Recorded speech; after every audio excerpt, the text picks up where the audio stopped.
The question says which of the following molecules, the one which has a permanent dipole moment. Okay, which molecule has permanent dipole moments means which one is polar by nature. Okay, so always keep in mind a molecule in which the central element is having regular geometry determined by hybridization. Regular geometry determined by hybridization, it will have a zero dipole moment. Always keep in mind. And if the central element is having lone pair, its dipole moment will always be non-zero. Means polar. Okay, non-zero means it will be polar by nature. Okay, we have SiF4. Okay, first molecule SiF4. Silicon is their central element. How many valence electron? 4. And it is using all the valence electrons to form the bond with fluorine. So how many total bonds it is forming? 4 sigma bond. In this case, hybridization is what? sp3. And then geometry is, we have regular geometry. This is what tetrahedral.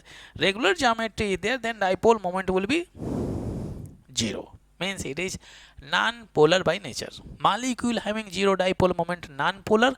Molecule having a non-zero dipole moment, polar by nature.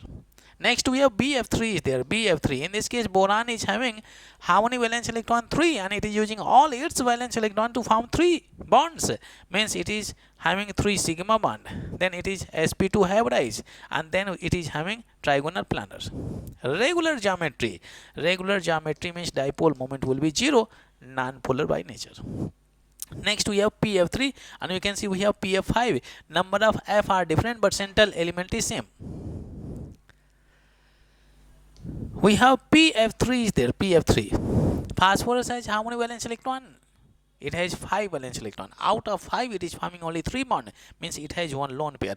And if the lone pair is there, its dipole moment will never be 0. Some polarity will be there.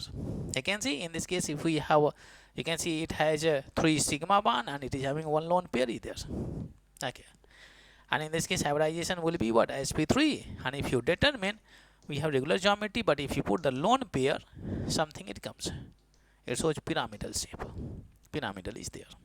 Okay, lone pair, you don't need to go for the geometry also. If lone pair is there, it has one lone pair, then obviously it will have dipole moment.